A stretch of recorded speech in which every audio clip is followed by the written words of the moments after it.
Bien.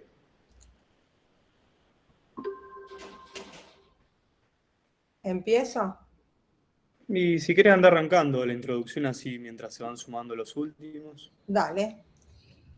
Porque tengo reemplazante a cuidar a mi marido por tiempo limitado. Claro. Porque si no, después se queja el tipo. Bueno, buenos días a todos. Como ven, les damos la bienvenida al área defensa, que para mi gusto es un área muy interesante desde el punto de vista de microbiología. Me gustan mucho estas clases porque ya tenemos un idioma común y lo vamos a empezar a usar como una bisagra entre el ciclo básico y el ciclo clínico. Esto que vamos a hacer del uso de todo lo que aprendimos en injuria les va a servir como pivote para acceder al ciclo clínico, porque lo van a volver a ver en casi todas las asignaturas que les quedan pendientes para el resto de la carrera. Están los seminarios ya pautados. Bueno, estos son los profesores que ustedes ya muchos nos conocen, y aquí tienen el organigrama. Ya empezaron con los laboratorios y lamentablemente vamos una semana atrasados en los seminarios por culpa pura y exclusivamente mía, porque estoy con problemas de salud de un familiar directo y estoy complicada. Pero voy a tratar de dar igual las clases, aunque ya están subidas las del año pasado, pero sin verme, no sé. Bueno, vamos a tratar de hacer algo más coloquial, como hemos hecho en Injuria, y de todas maneras les pido disculpas que las últimas dos de Injuria no pude porque tuve que viajar, también por estos mismos problemas de salud. La bibliografía es más o menos la misma. Aquí el MIMS puede serles útil desde el punto de vista que ya está integrado y ya habiendo visto cada uno de los microorganismos, el MIMS puede ser, para mi gusto, más útil. Yo de todas maneras seguiría con el PRATS y seguiría con el notario, que al fin tienen los integrados, van y vienen, de paso repasan los que no rindieron Injuria, todo esto les viene súper bien. Y les aconsejo rendir rápido Injuria y rápido defensa, porque con esa historia de con defensa pueden hacer cuarto, quinto, sexto, después se complican. Así que rápido hay que sacarse de encima estas dos. El aula virtual, y ya todos ustedes conocen cómo manejarse, y empezamos.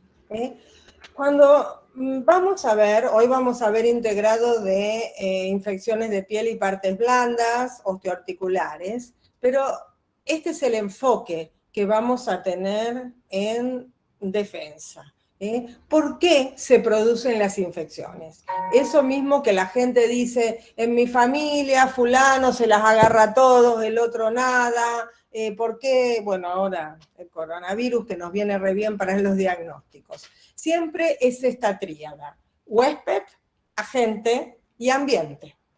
Cuando hablamos del huésped, por supuesto que huéspedes susceptibles pueden ser los que tienen problemas en el aparato inmunitario, que es el tema de defensa, pero también alteraciones en la mucosa, en la piel, como vamos a ver hoy, puertas de entrada, y también, sobre todo, algo que está hoy muy en boga y que por años no le dimos importancia, las alteraciones en la microbiota habitual. Esas alteraciones, voy a empezar a mirar la pantalla porque no me sale mucho eso, pero ya voy a aprender. Esas alteraciones en la microbiota, el microbioma famoso, que por años desdeñamos y decimos, bueno, tomate un antibiótico, total no pasa nada, tomate un antibiótico, por las dudas altera la microbiota. Si el costo-beneficio te cierra porque hay una infección, por supuesto que vale la pena. Si es por las dudas, no vale la pena, porque lo que más vamos a hacer es dañar a ese huésped y hacerlo susceptible de otros microbios posiblemente patógenos. Porque esa microbiota, como ustedes ya han visto, no solo no nos altera, sino que nos defiende. Por otro lado, las características que ustedes ya han visto de los microorganismos. Hay microorganismos más buenos, microorganismos mucho más dañinos, y eso depende de sus factores de virulencia propios del microorganismo. Si tienen adhesinas, fimbrias, si son capsulados o no, si producen toxinas, los gram negativos, si tienen por el lípido A del lipopolisacárido de la pared de todos los gram negativos. Esa sinergia que tenemos aerobios con anaerobios en el tubo digestivo, y los múltiples factores que nosotros hemos aprendido en injuria de los microbios. Y por otro lado, el ambiente. No es lo mismo tratar a un paciente que viene de su casa, un paciente ambulatorio que no ha recibido antibióticos, que no ha tenido otras infecciones, que las infecciones adquiridas en los nosocomios. Los pacientes internados que han recibido múltiples tratamientos o que han sido instrumentados, y que ahí esperamos otro tipo de infecciones. No solo el ambiente con respecto a internado o ambulatorio o hospitalizado, sino también a la época del año, lo estamos viendo hoy con el COVID, a estar encerrados en el invierno para las infecciones respiratorias, el contacto, por ejemplo, en las escuelas, en los nosocomios, en los, por ejemplo, o también, por ejemplo, la provisión de agua potable, de eliminación correcta de las excretas, todas esas, la época del año, todas esas variables forman parte de la noción de foco epidemiológico, lo que vamos a tener en cuenta cuando hagamos el interrogatorio y pensemos en nuestro paciente. Vamos a pensar muy distinto si tenemos un paciente en invierno, en verano, un niño, bueno, la edad, por supuesto, pero eso ya formaría parte del huésped, sino todo lo que envuelve al paciente es el ambiente. También los posibles contagios. Cuando hablamos de las defensas, vamos a hablar un poquito de esto en general y después entramos en tema. Como siempre, la primera clase es más densa, es más larguita y yo no estoy de lo mejor. Pero voy a entrar en ritmo y espero que ustedes me acompañen. La próxima viene infecciones respiratorias, que es lindísima. Así que me vendo para la próxima y ya voy a estar mejor. Espero. Cuando hablamos de las defensas, hablamos de las propias defensas del huésped, es decir, internas. La integridad, ahora vamos a ver que la integridad de esa barrera cutáneo-mucosa es imprescindible. La secreción de diferentes sustancias antimicrobianas que tanto las mucosas como los tejidos segregamos, lactoferrinas, calcoproteínas, también lisosimas, proteínas diferentes, que van a bloquear la acción de los diferentes microbios. Por supuesto, lo ideal es bloquear la adhesión, porque si bloqueamos la adhesión, bloqueamos la posible infección. También la microbiota, lo que hablábamos antes, de la microbiota habitual y, por supuesto, de la inmunidad. Tanto esa inmunidad innata, inespecífica, arcaica, que nos protege de muchísimas infecciones que ni nos enteramos que podríamos tener, como de la inmunidad adquirida, específica, las inmunoglobulinas, la inmunidad ya más sofisticada. Aunque no hay que despreciar esa inmunidad innata, esas inmunoglobulinas asecretorias que tenemos que cuidar, y que en los pacientes desnutridos proteicos que tenemos en nuestro país, está disminuida y favorece las infecciones. Y por otro lado, los factores externos, antimicrobianos, antibióticos, la bioseguridad, la esterilización, asepsia, antisepsia, las vacunas, que nosotros vamos a tener en nuestros pacientes. Por otro lado, cuando vemos la relación entre la respuesta, cómo nos defendemos de los diferentes microorganismos, vemos que la respuesta puede ser inespecífica, inmunidad innata, o específica. Y ahí tenemos diferentes respuestas humorales, celulares, también de acuerdo a qué microorganismos. Si hablamos de una respuesta celular, hablamos de, por ejemplo, el Mycobacterium, Bruselas, y todos los hongos profundos, dentro las leishmanias, y específicas, y también vamos a ir viendo combinadas. Eso, por supuesto, que los van a ver con los inmunólogos. Hablando esto un poco en general de cómo nos van a afectar, vamos a ver hoy entonces infecciones en piel, infecciones muy comunes que todos hemos tenido, partes blandas, esperemos que muy pocos hayamos tenido porque siguen siendo infecciones graves, osteomielitis y artritis, que es tema del primer laboratorio. Muchos ya lo habrán tenido, muchos los están teniendo esta semana. La semana que viene, como les dije, vemos respiratorio para la segunda laboratorio.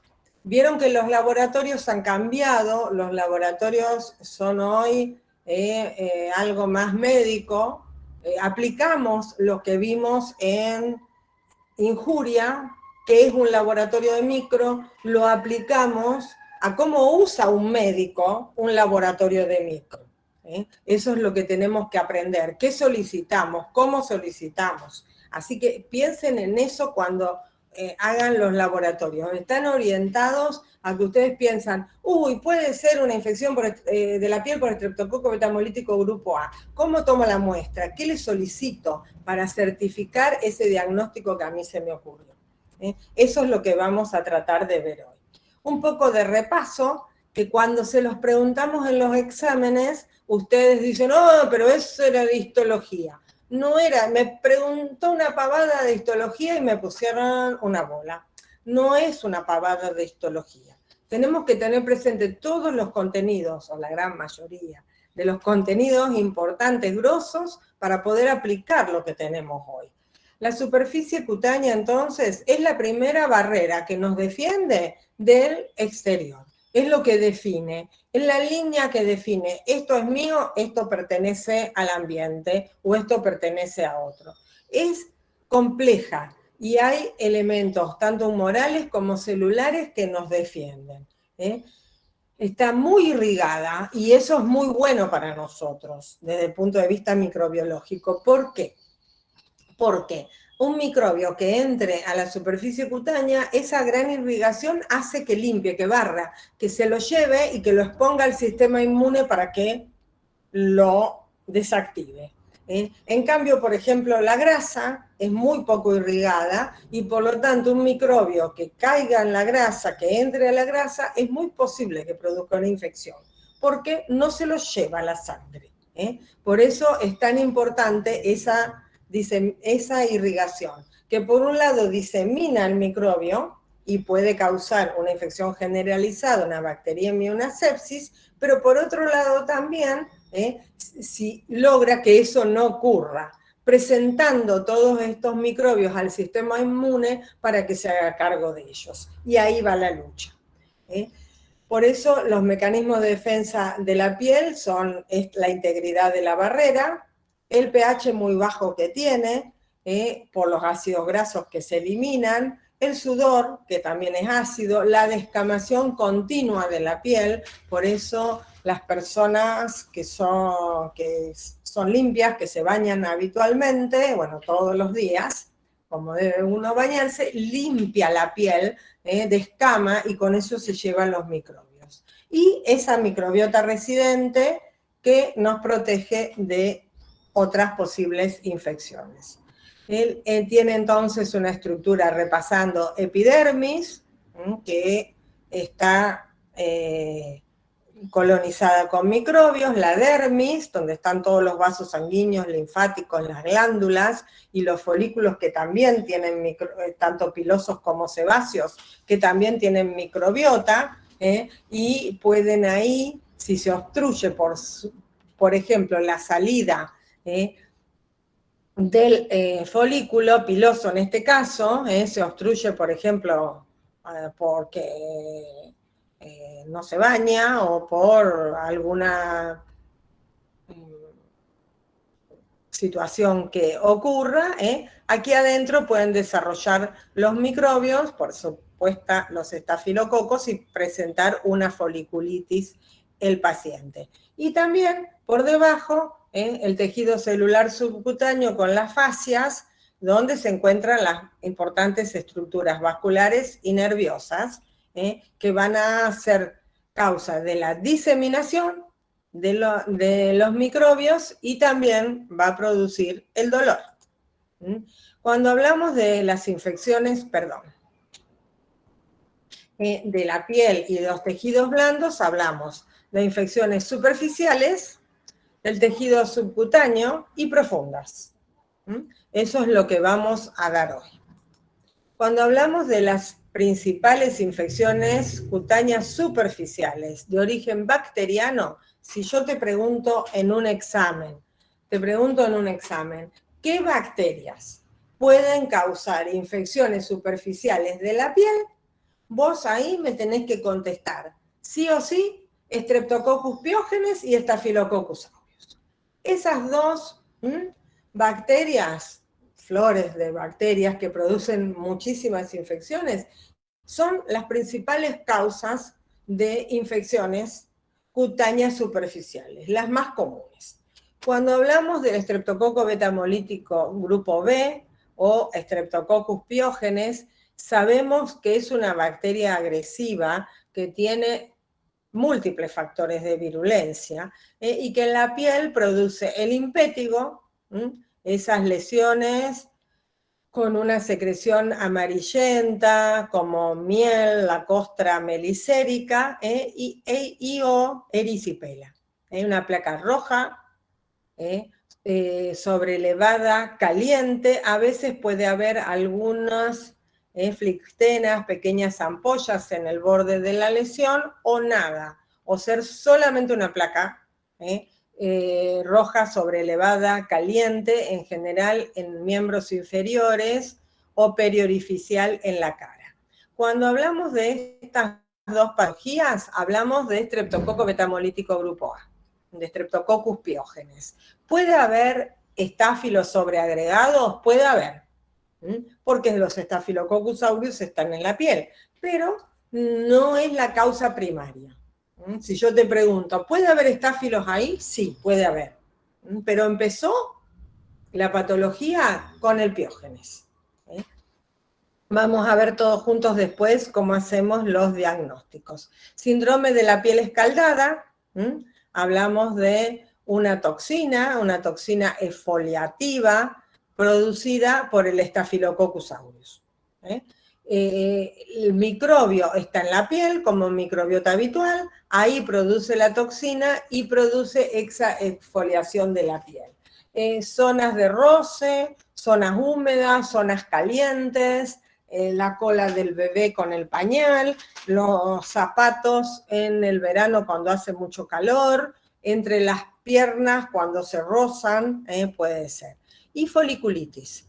Aquí vemos una foliculitis de la barba, lo que hablábamos antes, un conducto sebáceo tapado, obstruido, y ahí entran los estáfilos y producen infecciones. Pero puede ser en la barba, puede ser en las mujeres en la zona inguinal, también en los varones, también puede ser en las axilas, los famosos golondrinos, aquí ven la fisiopatología, y cuando hablamos de foliculitis, en general hablamos de Staphylococcus aureus. Perdón. ¿Cómo hacemos del impétigo y de la erisipela, producidas por estreptococos betamolíticos grupo A, el diagnóstico? Vemos que, ¿cómo tomamos la muestra? Si tiene vesículas o ampollas, punzamos, y mandamos en la jeringa una jeringa de 1 de tuberculina directamente ese material al laboratorio. Si no tiene vesículas, punción aspiración. En la placa de erisipela siempre del borde. ¿Y qué hacemos con esa pus o líquido que extrajimos? Un Gram. ¿Qué solicitamos entonces? Coloración de Gram, que vamos a ver los cocos en cadena, cuando se acuerdan que ya lo hablamos. ¿Por qué el Gram es tan importante en estos casos? Porque si vemos cocos en cadena, pensamos que son estrepto. Si pensamos que son estrepto, el tratamiento es penicilina o sus derivados, cualquier beta-lactámico, no cualquiera. En cambio, si vemos esto, que estamos viendo acá abajo, o a veces ambas, espera que perdí el cursor, si estamos viendo estos, cocos en grupo, pensamos en estáfilo. Beta-lactámicos no tienen prácticamente ningún efecto. Tenemos que hacer otro tratamiento. Por eso es tan importante esta definición que hacemos con la coloración. Luego del Gram, cultivo. Cultivo en agar sangre, en medio con sangre, para ver la hemólisis. Alfa parcial, beta total, gamma hemólisis, no hemolíticos. Y ahí, viendo las colonias, beta hemolíticas del grupo B, del grupo A, del grupo C, del grupo G, hay que hacer pruebas, o colonias blancas tipo estafilococos. Acá si le haces un Gram a esta, ves esto, si le haces un Gram a esta, ves esto. Esto en el día. Hoy saqué la muestra, 15-20 minutos, el microbiólogo te puede dar esto. Esto 18-24 horas. Lo sembré esta tarde, lo miro mañana a la mañana. Una vez que lo miré, ¿qué hago? Que veo las colonias, ¿qué hago? Voy a hacer, esto se me trabó, la identificación. Esa identificación, no sé por qué me pasa esto, ya va. Esa identificación se hace con pruebas bioquímicas, para ir viendo qué microbios pueden ser. Espero que no haya hecho lío, mirá lo que me pasa, a ver, espera que me pongo los lentes y miro. Telma, poné esperar a que el programa responda, porque si no se te va a cerrar todo. Sí. No sé qué toqué. Bueno, pero sigo mientras tanto. La identificación bioquímica, pruebas que ustedes no tienen por qué saber, pero que llevan otro día.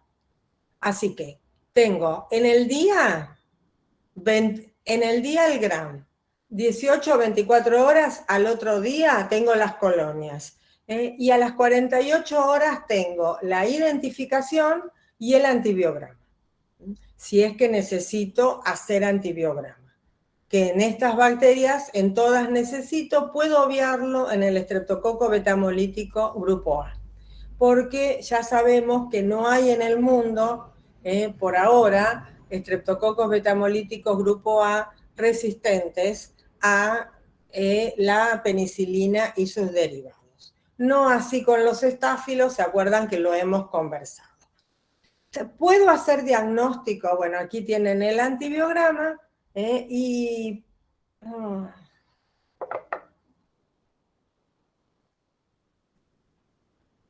¿qué hago?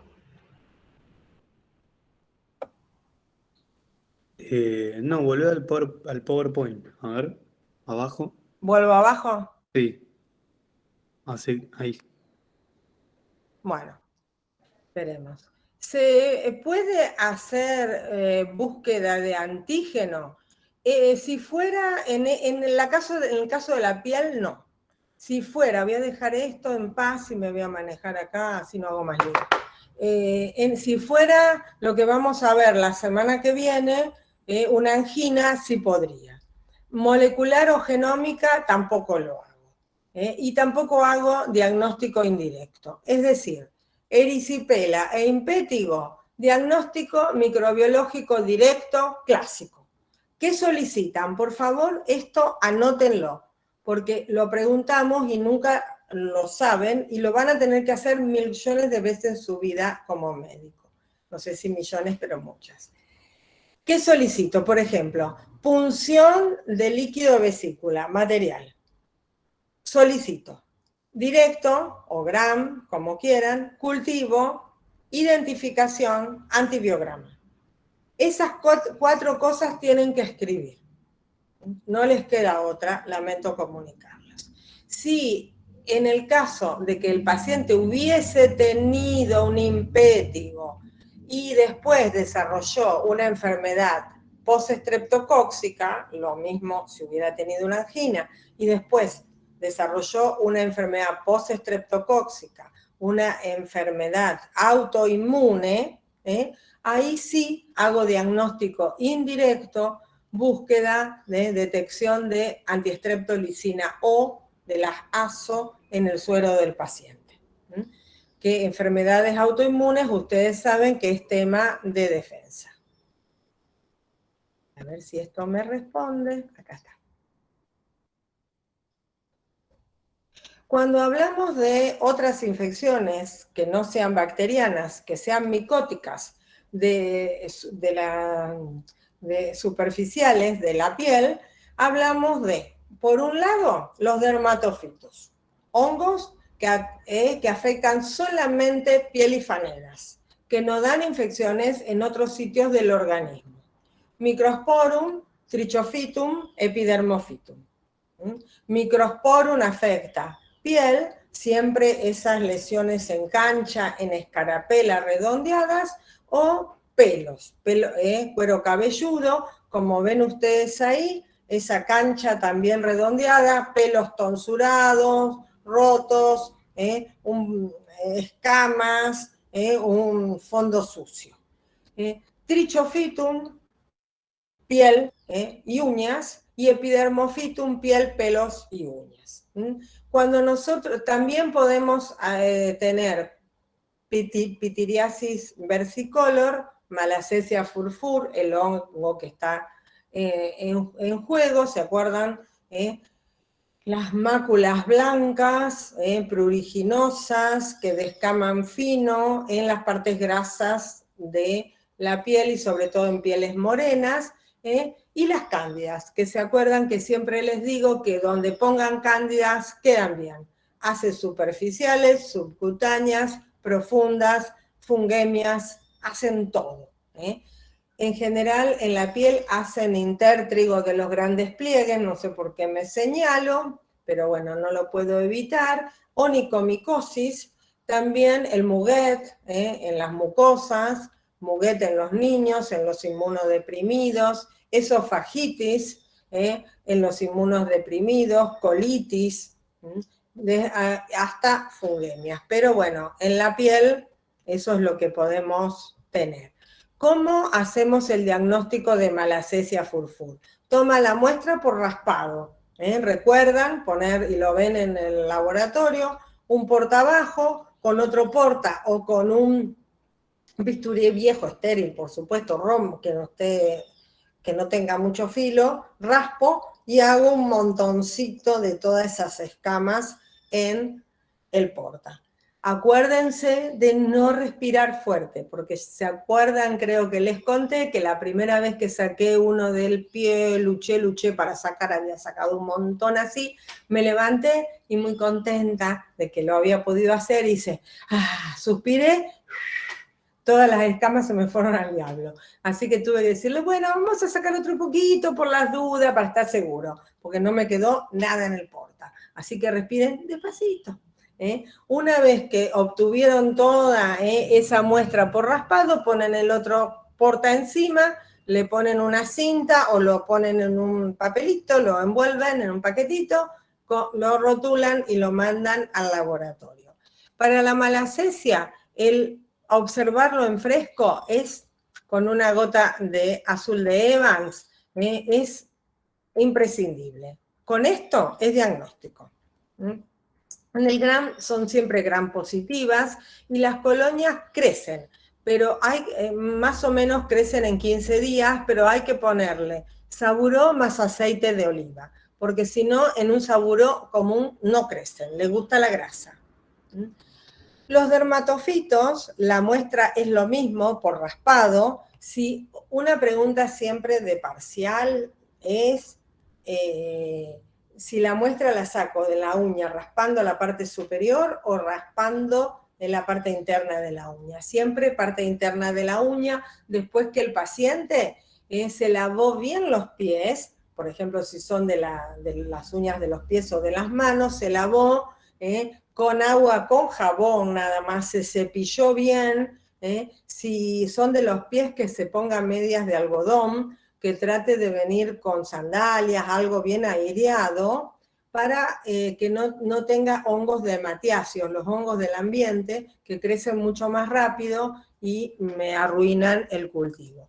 Se pueden observar en fresco, no hace falta que ustedes sepan si tienen macro, microconidias, tabicados como estas, hifas tabicadas, eso no aprendan nada, no tienen ningún sentido, son para nosotros, y si no miramos el atlas, buscamos en internet y lo hacemos, cultivo. Los cultivos, este es un Trichophytum rubrum, ven que se hace en el saburó, que se acuerdan, el saburó es un color beige, ámbar, y este color rojizo es del hongo, y se ve rojizo en la uña, también del paciente. Pero bueno, importantísimo, dermatofitos crecen entre 15 a 20 días y se cultivan a temperatura ambiente. ¿Qué pido acá? Directo y cultivo micológico. De lesión de uña, de lesión de piel, de pelos tonsurados. Directo y cultivo micológico. Si fueran cándidas, lo mismo.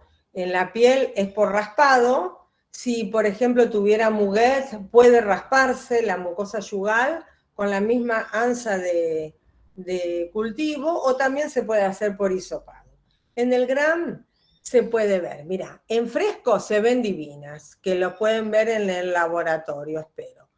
Con 40 por, porque son más grandes que las bacterias, es decir, 400 aumentos, se ven esto. Y cuando ves esto, la levadura con la levadurita, esto quiere decir que acá están gemando, que están creciendo.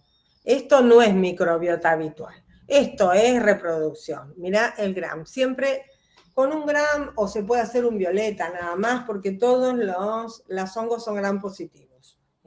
Y el cultivo, ¿en cuánto crece una cándida? 24 a 48 horas.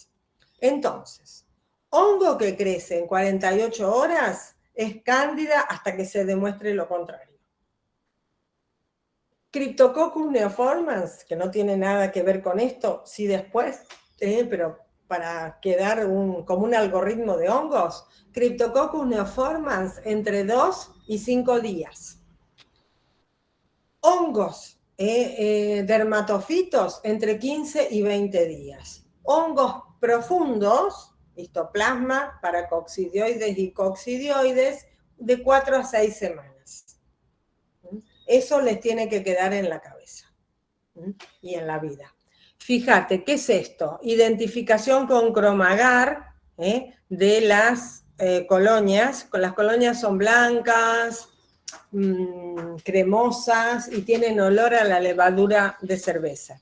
Nosotros teníamos en una época una pasante, una bioquímica que aprendía con nosotras y que era una gringa fortachona que le gustaba comer y cocinar y todo, ¿no? Y cuando abríamos las placas de las cándidas decía, ¡ay, sentí que olor a pan, Telma, qué divino! El mismo olor de la levadura con la que cocino. Y se emocionó, pero tiene olor.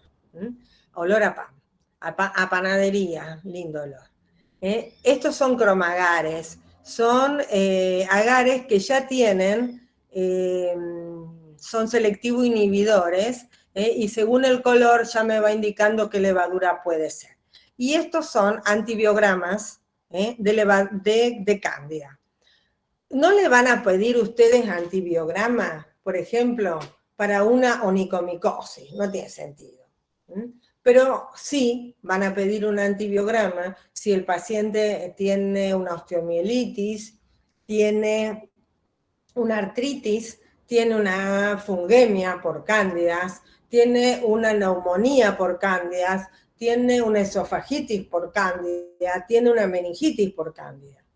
Ahí valoramos una infección grave en un paciente por ahí inmunodeprimido, multitratado con antibióticos, que puede hacer este tipo de infecciones graves, profundas o sistémicas. Ahí tenemos el recurso de pedir el antibiograma, como para saber con cuál tratamiento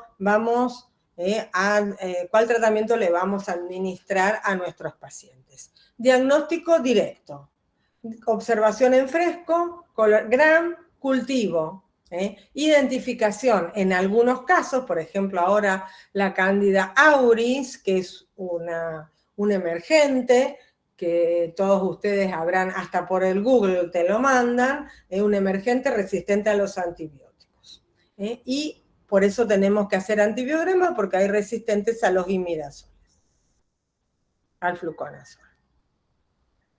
Profe, perdón, ¿podrías repetir otra vez los tiempos de los cultivos? Sí, dale.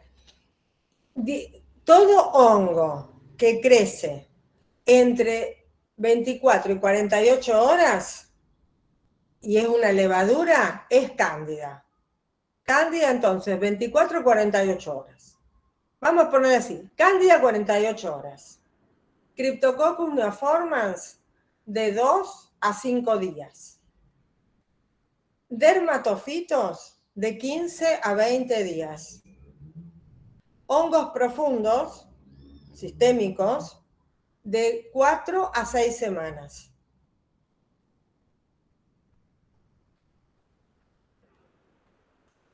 Gracias, profe. Nada. Bueno, ustedes ya todos me conocen, no hace falta, hoy no me presenté, pero si interrúmpanme y vamos viendo, no hay problema. Las clases van a durar en general 1 hora y cuarto, 1 hora y media. Hoy por ahí capaz un poquitín más por lo que empezamos, pero ¿vamos bien? ¿Hablo muy rápido? No, profe, vamos bien. ¿Vamos bien? Sí, vamos bien, profe. Bueno, porque ya les digo, estoy un poco enchufada, pero bueno, no es mi mejor versión, pero ya vamos a ver. Cuando hablamos de virus que dan infecciones cutáneas superficiales, hablamos de virus herpes. Virus herpes simple tipo 1 y 2 y varicela zoster.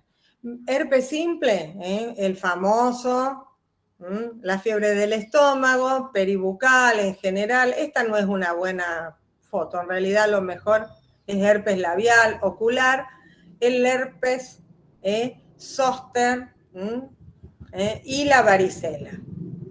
También esta me gusta más, fíjate. Esto tenemos dudas si es herpes zóster o si es herpes simple, puede ser cualquiera de las dos. Herpes simple, tipo 1 en general, tipo 2 genital, aunque también puede ser 1, pueden ser intercambiables. Dolor, pápula, mácula, pápula, vesícula. Esa es la progresión. 10, una semana, 10, 15 días, resolución ad integrum, sin dejar secuela. Herpes simple tipo 1 y tipo 2, reactivaciones. Varicela zoster, varicela primoinfección, herpes zoster, reactivación. ¿Cómo hacemos diagnóstico? La muestra, punción aspiración, varicela y herpes zóster, en general el diagnóstico, de todos estos, el diagnóstico en general es clínico. No haría falta hacer un diagnóstico etiológico, pero en algunas ocasiones podríamos hacerlo. Ahora los vamos a ver. ¿Qué hacemos? Punción, aspiración del líquido de las vesículas. Por supuesto que no lo observamos, el GIEMSA antes lo hacíamos para ver el efecto citopático, hoy es muy operador dependiente, no vale la pena. Los cultivos en la clínica no los hacemos nunca. Sí podemos buscar antígenos, en este caso por inmunofluorescencia directa, y también podemos hacer genómica, hibridación o PCR.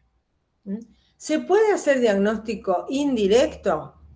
En general, el diagnóstico indirecto se puede buscar anticuerpos, pero sirven para las primoinfecciones. ¿Lo recuerdan? Porque realmente en las reactivaciones no hay un aumento significativo de los anticuerpos. Cuando yo pido por ejemplo, una PCR para diagnóstico de herpes simple, suponete tipo 2.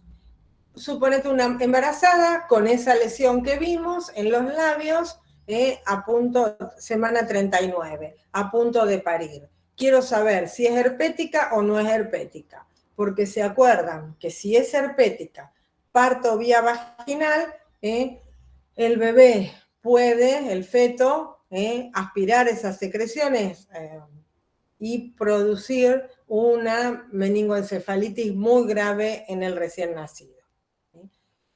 Si es una mujer que no está embarazada, no hago diagnóstico, no tiene sentido gastar en PCR. Herpes simple tipo 1, por ejemplo, meningoencefalitis, encefalitis por herpes simple tipo 1, ahí gasto plata, hago una PCR del líquido cefalorraquídeo. Esofagitis, en un paciente, por ejemplo, HIV, tomo la muestra por fibroscopía y ahí gasto plata. Se dan cuenta que depende la localización y depende qué paciente tenga, si voy a hacer PCR o no. Si es una herpes peribucal en un normocompetente, gastar plata para eso no tiene ningún sentido, porque no voy a hacer nada, voy a esperar que pase a lo sumo a ciclovir local. Pero una meningitis o una meningoencefalitis, como es en realidad, por herpes simple tipo 1 en un paciente HIV, voy a hacer ciclovir endovenoso, por supuesto ahí voy a gastar plata en el diagnóstico. ¿Hay parásitos que puedan infectar la piel? Pregunta de examen. Pediculosis, pediculus capitis, pediculus pubis, sarna, Sarcoptes scabiei, también leishmaniasis cutáneo-mucosas, que son las más comunes en nuestro medio. Y también puede haber miasis, sobre todo en pacientes abandonados o que viven en indigentes o que viven en sitios muy tropicales, que tengan lesiones de la piel donde aprovechan.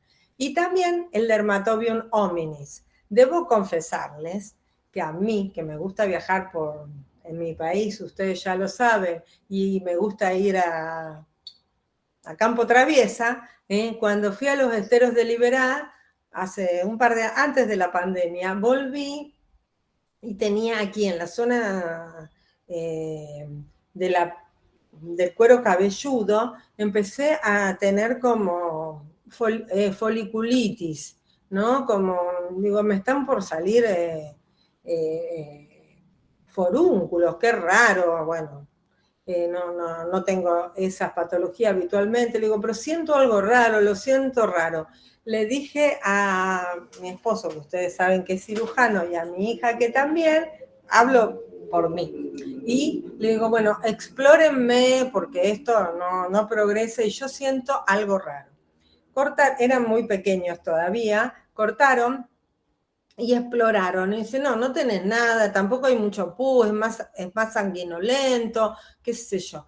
Y por ahí siguieron, mi hija dice, vamos a seguir un poco más, y me extrajeron muy chiquititos, que los tengo en la cátedra, pero tengo otros más grandes en la cátedra, Dermatobium hominis, que son larvas de unas moscas, que en sitios cálidos, yo los pacientes que había visto eran todos que habían venido de Brasil. Bueno, yo me lo agarré, no sé si en los esteros de Liberá o había estado en el mismo viaje en Misiones, así que no sé, importados de qué provincia, no les echo la culpa a ninguna de las dos, pero tuve que en general es una zoonosis que ataca a los animales, les perfora el cuero y el cuero pierde su valor por ello, y la crisálida se muere porque no puede salir. Bueno, yo la maté antes. Algo para contar. El diagnóstico es la observación en fresco. Mirá lo que es el pediculus capitis, qué horrible, eso es lo que tenemos en el pelo, el Sarcoptes scabiei, más horrible aún, bueno, y las miasis, las moscas verdes que todo el mundo conoce. En la leishmania hay que hacer biopsia de las úlceras o de los tejidos, siempre es del borde, y se colorea con giemsa para ver los amastigotes, no se cultiva de rutina, en la visceral se puede buscar antígenos, nosotros casi no tenemos visceral, ¿se acuerdan que les dije que había unos casos en Misiones que se han visto ahora, que nunca teníamos visceral, sí en Brasil, y se puede hacer genómica y se puede hacer diagnóstico indirecto. Búsqueda de IgG que te dice estuvo infectado, está infectado, pero no te dice si es aguda o crónica, y una intradermoreacción de Montenegro, una búsqueda de anticuerpos de la inmunidad una búsqueda de la respuesta inmunitaria celular, no anticuerpos, sáquenlo, de la respuesta inmunitaria celular específica del huésped. Te dice, estuvo infectado, está infectado, es agudo o no, no te lo dice. Por eso hay que hacer directo. Cuando hablamos de las subcutáneas, tejido celular subcutáneo, la celulitis, nada que ver con la celulitis estética, puede ser simple, no necrosante de la piel, pero por acá la puerta de entrada, pero por debajo la infección está decolando, tejido se está extendiendo. Tiene que haber una puerta de entrada. Esa puerta de entrada puede ser un traumatismo, una herida quirúrgica, lesiones previas, que por aquí penetre el microorganismo. Staphylococcus aureus, Streptococcus pyogenes. Seguimos con las mismas etiologías. Puede haber linfangitis, puerta de entrada, y la famosa raya roja de la linfangitis, que la gente dice, la raya roja te llega al corazón y te morís. Nunca vas a ver la raya roja llegar al corazón porque va por el conducto torácico, la linfa, con las bacterias, pero es cierto que al haber la famosa raya roja es que los ganglios linfáticos no están pudiendo con el microbio y se está diseminando. Y ustedes saben que una sepsis a Streptococcus pyogenes es muy grave. Y también puede haber granulomas. En general Mycobacterium atípicos, como el Ulceran, Marinum, en general pacientes inmunodeprimidos o muy expuestos. En el laboratorio lo vieron o lo están viendo, la muestra para es punción, aspiración. No hisopado, por más que de aquí drene pus y yo tengo unas ganas bárbaras de poner un hisopito y mandar ese pus, no sirve esa muestra, está contaminada con la microbiota de la piel. Así que, ¿qué hago? Limpio la piel con iodopovidona, dejo secar un minuto y pongo punzo más o menos a 1 centímetro de el orificio. Y ahí trato de extraer el pus, como ustedes vieron en los laboratorios y está en este esquema. Incluso, bueno, Celina Faggi hizo unas maquetas caseras para que ustedes lo vean. ¿Qué hacemos ahí? Gram, para ver cocos en cadena o en grupo, para ver lo que ven abajo de todo, que es un Nielsen para las micobacterias. Cultivo, se cultivan en anaerobiosis, como ven arriba, estreptos, estáfilo, identificación, las micobacterias que lo usamos en Lowenstein-Jensen, que en general son de crecimiento más rápido que el Mycobacterium tuberculosis, y es lo único que hacemos, diagnóstico directo clásico. Gram, cultivo. Entonces, ¿qué tienen que poner ustedes? Punción de absceso, punción de celulitis, material, punción aspiración, directo, cultivo, identificación, antibiograma. Si piensan en una bacteria común. Si piensan que es un nódulo y que también puede haber Mycobacterium, que puede haber dos cosas, o una o la otra, agregamos Sil-Nielsen y cultivo para en Lowenstein-Jensen o Baar o baciloscopía, si no le sale Sil-Nielsen, baciloscopía, búsqueda de Baar, cultivo para micobacterias. Todo eso tenés que consignar en la orden para que el microbiólogo sepa qué hacer. También puede haber micosis subcutáneas producidas por elementos fúngicos. En general son por hongos del ambiente y por traumatismos. Espinas de astillas, espinas, trabajadores rurales, que por un traumatismo se inoculan dentro de la piel, del tejido celular subcutáneo, atraviesan la piel, van al celular subcutáneo y causan las esportricosis, que pueden ulcerarse, pueden fistulizar un pus sanguinolento con gránulos de azufre en algunos casos. Otra vez la muestra es punción aspiración, observación en fresco y cultivo en saburó. Cuando hablamos de las infecciones subcutáneas, también hablamos de los micetomas. Los micetomas es una entidad clínica que está producida por hongos o por bacterias. No podemos hongos. Así que hay que estudiarlos para ver por cuál están causados, cómo tenemos que hacer. Función aspiración, coloración de Gram para ver si hay hongos o hay bacterias, cultivo. Esos cultivos pueden ser en saburó para los hongos o en anaerobiosis para las bacterias. Cuando hablamos de las infecciones profundas, esta es una clasificación que está en el PRATS. Por eso un poco la seguimos. Pero yo se los voy a tratar de hacer un poco más sencillo. Y con la doctora Nocito, en realidad ella me invitó, hicimos un pequeño resumen que está en la página de anatomía patológica, que ahí un poco resumo lo que yo pienso. Pero bueno, eso lo tienen a disponibilidad y vamos a ver esto.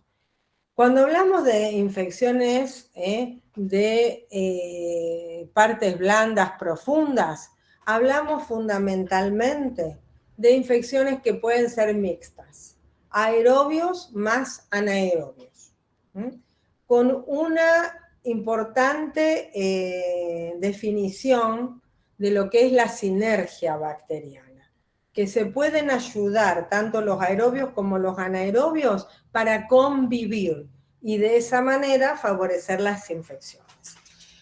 Si yo te pregunto en un examen, y es lo mismo si yo me lo pregunto frente a un paciente, ¿quién puede dar una gangrena de partes blandas? ¿Qué bacteria? Cuando hablamos de una bacteria, una sola bacteria, una monomicrobiana, hablamos de estreptococos betamolíticos grupo A. Gravísimas. Hay que correr, porque el paciente te queda sin paciente, por las toxinas que produce, son microbios sumamente agresivos. Los Clostridium, otra monomicrobiana, que por anaerobios, que aparece la famosa crepitación. Ojo que también pueden crepitar los bacilos gram negativos, fermentadores. Y la celulitis clostridial, muchas veces hay Clostridium, pero también hay otros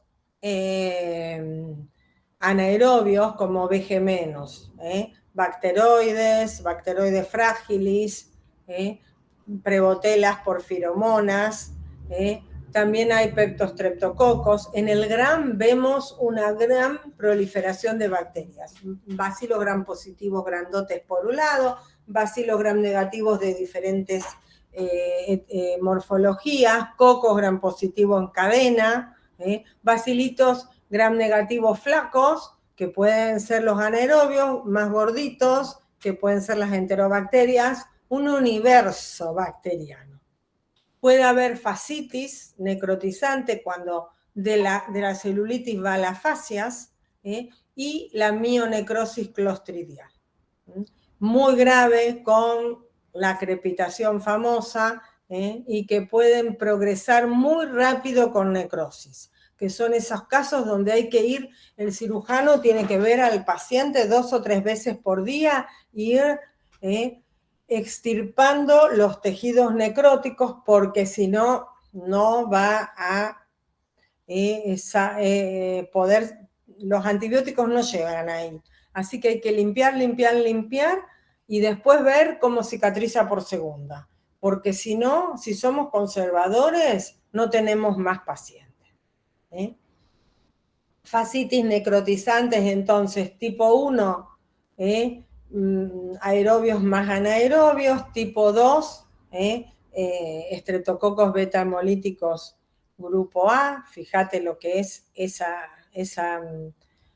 foto, mirá en la placa de lo que tenemos, cuando son focales, gangrena bacteriana progresiva sinérgica, esto que vemos acá arriba es una mediastinitis de un paciente, en general polimicrobiana, muy grave, fíjate, estrepto más entero, y fíjate cómo ves estreptococos más enterobacterias, fíjate el Gram, que ves polimicrobiano, y gangrena de Fournier.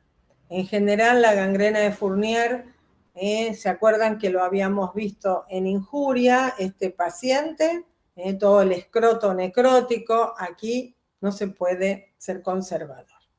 Aerobios más anaerobios, gran toxemia, bacteriemia, sepsis, y muchos de estos pacientes son obesos, son diabéticos, y llegan en malas condiciones, y el pronóstico es muy grave. Profe, perdón, se me cortó. No sé si nombró antes la puerta de entrada, digamos, estos también van por heridas y... No, la gangrena de Fournier en general, no lo nombré. En general son, por ejemplo, fístulas anales, fisuras anales, pacientes que tienen hemorroides, que están fisuradas, a veces también pueden ser pequeñas lesiones en el colon. Este paciente que ves acá, lo que le había pasado, este es nuestro, se había tragado un escarbadiente. El escarbadiente fue por todo el tubo digestivo y tuvo la mala onda, la mala suerte de enclavarse en el recto. Y ahí fue donde empezó la puerta de entrada. En general,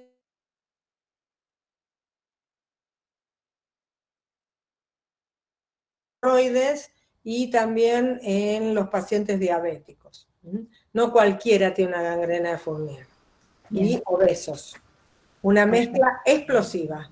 Gracias, profe. De nada.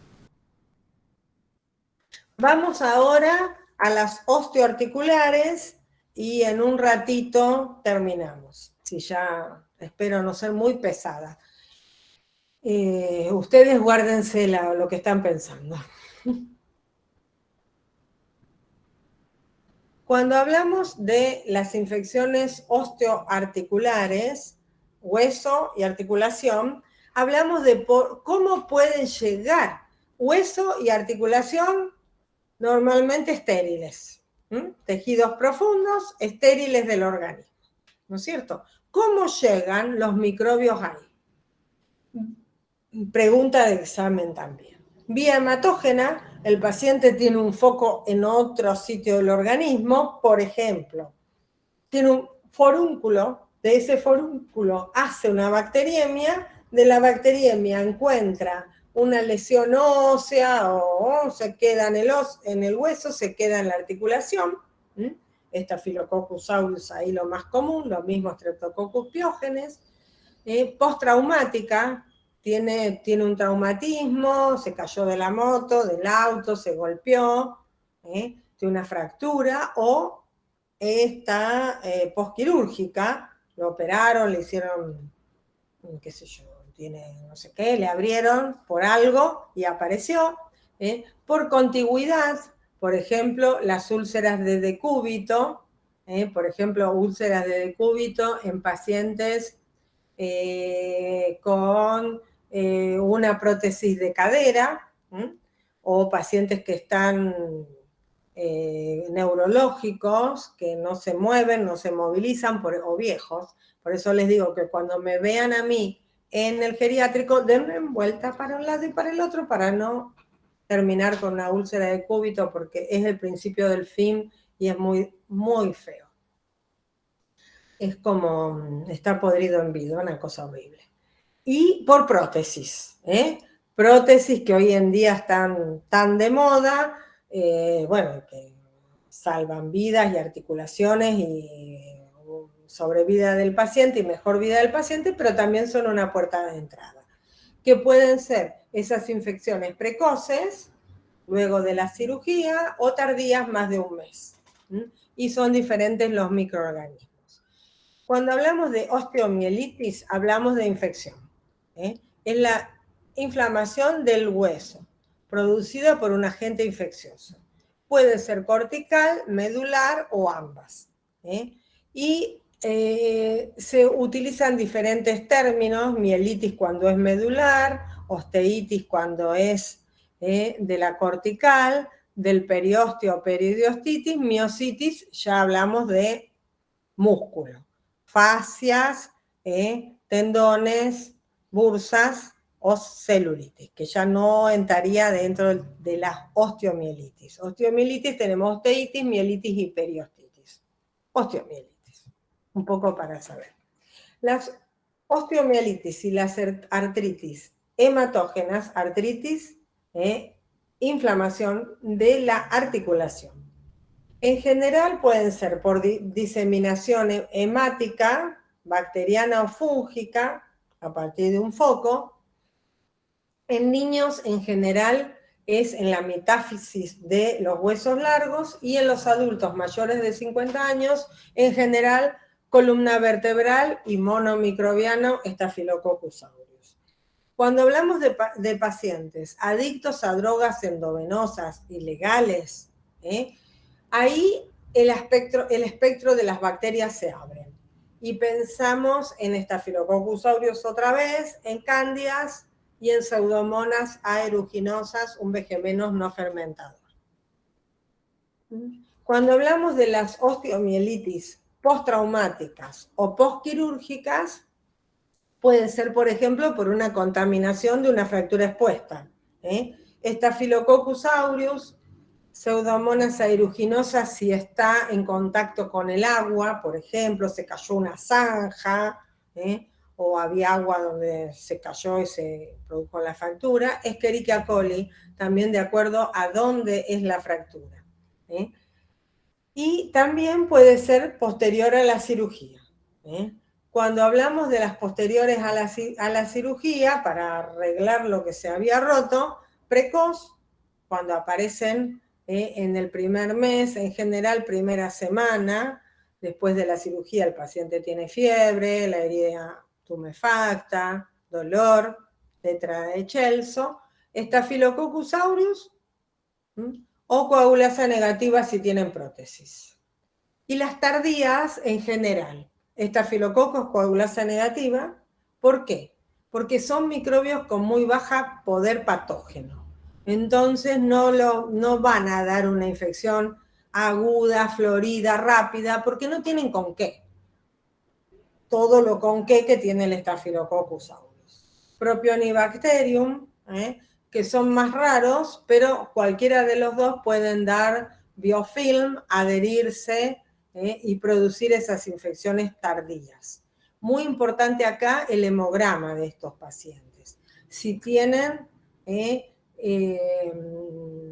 un aumento de los glóbulos blancos, a predominio de los neutrófilos, y también muy importante la proteína C reactiva. Si tiene una proteína C reactiva aumentada, buscale infección, porque no esperes pus, no esperes, oh, qué infección para darte cuenta.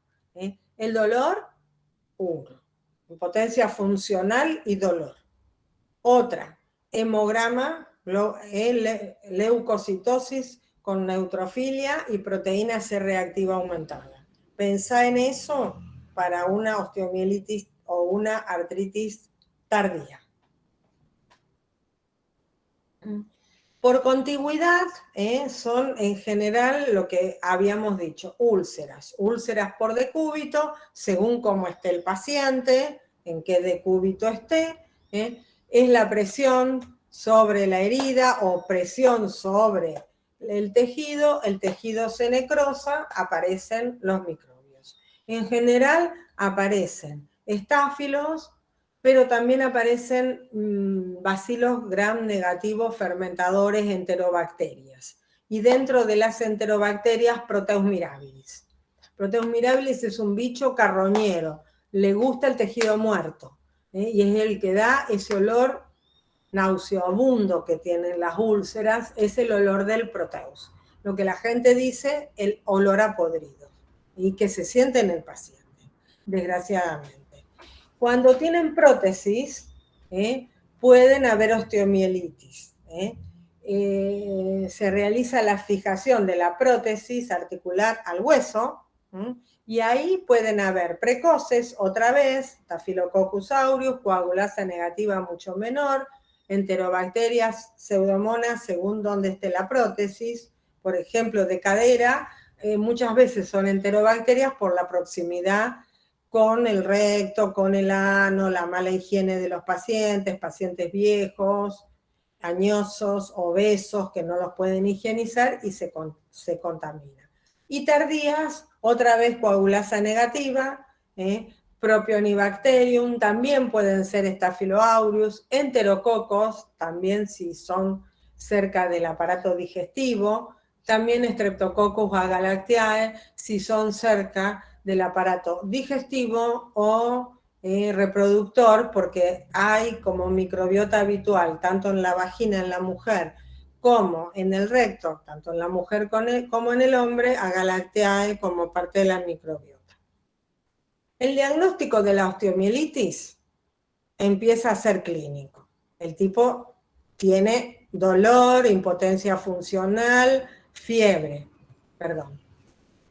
y entonces hacemos una placa o diagnóstico por imágenes, lo que les contaba antes de las alteraciones hematológicas, el hemograma y la proteína C reactiva, y el diagnóstico etiológico microbiológico. Porque lo otro me dice, puede ser que lo tenga, o lo tiene, pero ¿a qué? Para saber a qué, porque en el hemograma yo digo, tiene una infección bacteriana en algún sitio del organismo.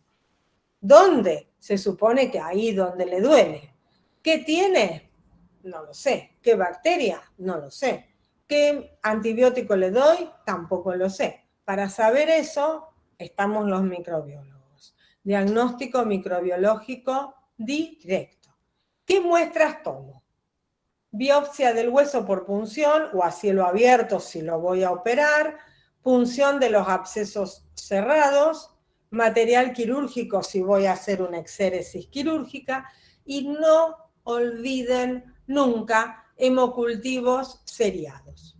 Por favor, un proceso agudo que puede haber bacteriemias, hagan hemocultivos, porque lo tienen mucho más a mano que la punción del hueso, que la punción del absceso más fácil. Pero el absceso hay que hacerlo bajo TAC, los hemos no se le prohíben a nadie, se indican hemocultivos seriados, por lo menos 2 muestras, ideal 3, vamos a ver un laboratorio de hemocultivos y líquidos de punción donde lo vamos a refrescar a esto, pero voy a seguir insistiendo.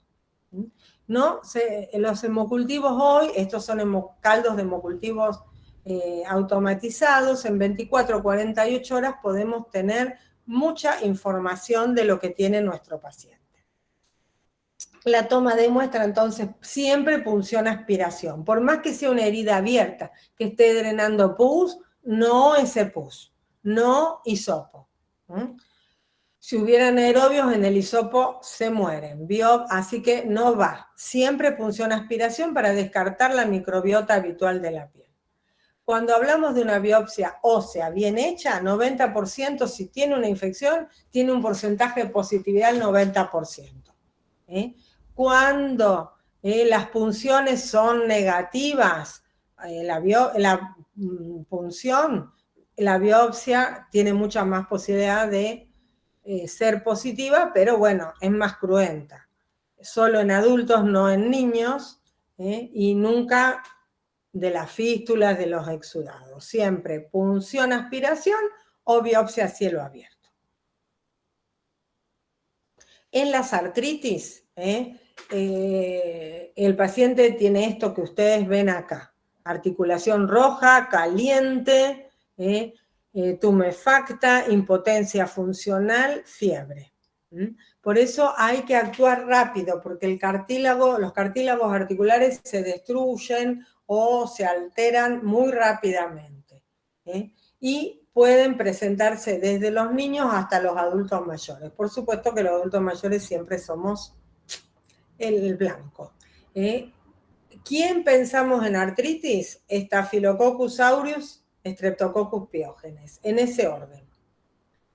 Neumococos, mucho más raro. ¿Se acuerdan Neisseria gonorrhoeae?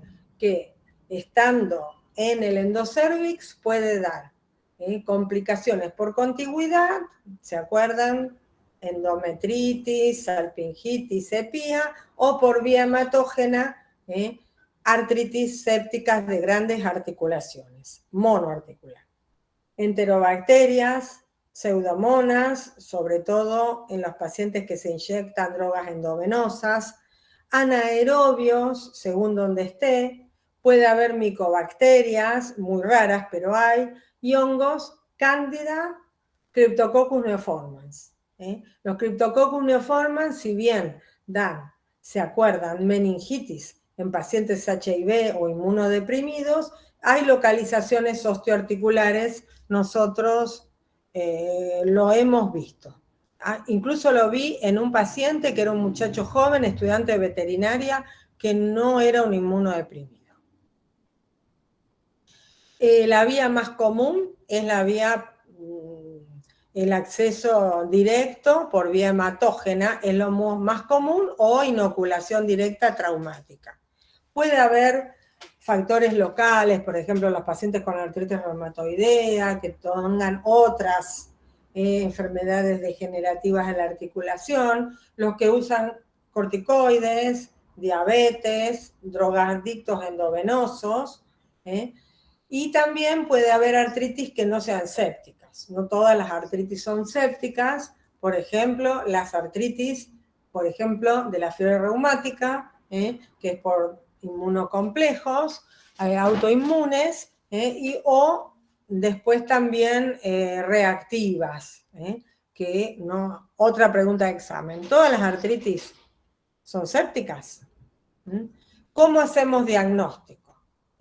Otra vez, hemograma, que me va a dar un líquido, que me va a dar leucocitosis con neutrofilia, y el material es la punción de la articulación con extracción de líquido. Hoy lo voy a decir muy rápido, pero cuando demos meningitis vamos a hablar de cómo es el líquido que se puede extrapolar, líquido cefalorraquídeo con líquido articular con respecto al diagnóstico, y ustedes lo van a ver en un laboratorio, creo que en el segundo parcial. Esto está... Bueno, me pareció que me estaba quedando...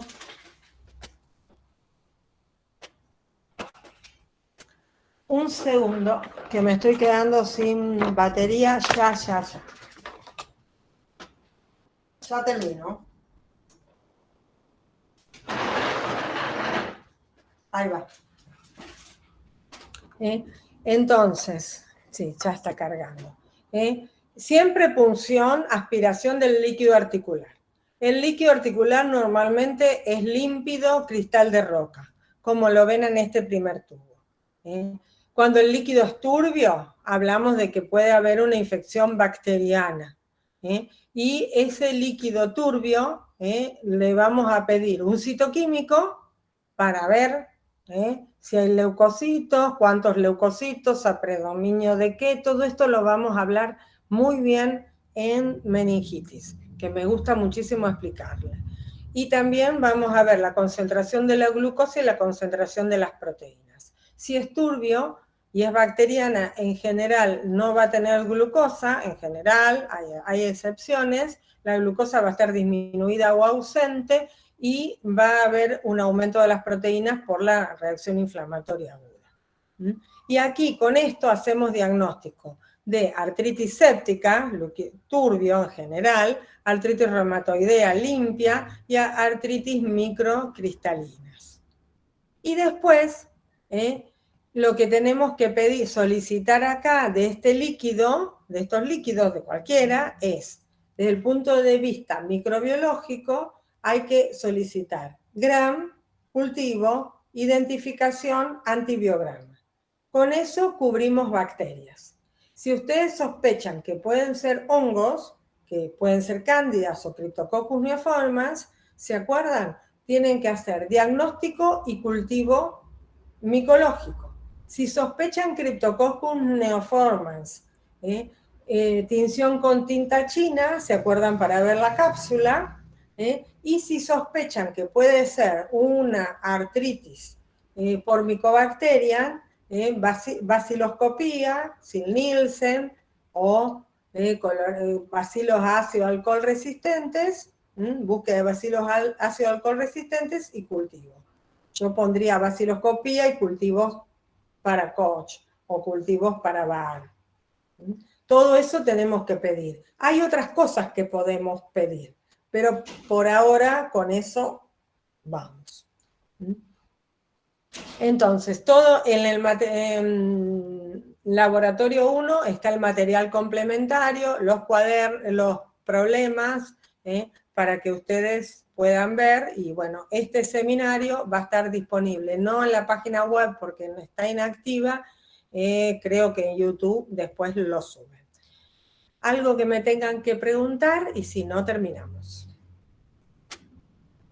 Si es que quedó alguno vivo dando vuelta. ¿O se fueron a comer?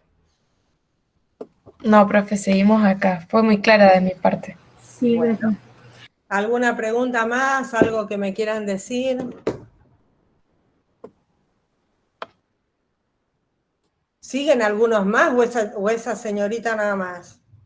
Estamos. Estamos, profe. Sí, Qué susto, estamos aquí. tenía miedo de estar hablando sola.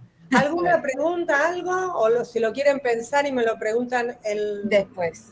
el Profe, miércoles. las infecciones profundas, ¿es lo mismo que decir infecciones difusas? No, porque las profundas pueden ser localizadas o difusas. Cuando hablamos de localizadas pueden ser profundas, por ejemplo, abscesos, que sean localizados, una cavidad de neoformación. Y si no, cuando son difusas, es las que son progresivas, que esas progresivas pueden estar dadas por aerobios, es decir, sobre todo Streptococcus piógenes, o anaerobios solos, como Clostridium, o ambas, aerobias más anaerobias sinérgicas. Y eso es lo que vamos a tener, es en general piel sana, y por debajo van a aparecer, las bacterias van a ir degradando tejido hasta que necrosan la piel. Bien, gracias. De nada. Bien, profe. ¿Algo más o terminamos? Bueno, les agradezco, espero haber sido clara y la semana que viene espero estar mejor, más clara mi cabeza para estar más activa en la clase. Gracias a usted, profe. Gracias. Gracias, Muchas profe. gracias. Gracias, profesora. Gracias, Bueno, profe. les Hasta mando luego. un abrazo, Gracias, nos vemos profe. miércoles que viene a las 12. Gracias, profe. Hasta la Gracias. próxima. Chao, tenga buen día. Gracias. Bueno, Telma. Bueno, gracias, Bruno. No, de nada. Yo ahí no te leí ninguna pregunta porque los chicos no dejaron nada en el chat. Así que hasta la próxima semana. Que Bueno, Profe, sí. perdón. Quería consultar algo. Mañana justo vacunan a todos los 2000 y está la clase de anatomía patológica. ¿Se puede entrar un poco más tarde? La verdad que no tengo idea porque lo manejan los de Pato y me invitaron, así que, pero yo pienso que sí. Pienso Ok. que sí. Y Listo, si no, bueno. no, creo que, la verdad que no tengo idea porque me invitó Analia Nocito y dije que sí, pero Claro. más que eso no sé. Ok, profe, muchas gracias. De nada, chau, chau. Bueno, Bruno, muchas gracias Dale. por la ayuda. No, adiós. Dale. Nos vemos la próxima. Un besito. Chau, chau.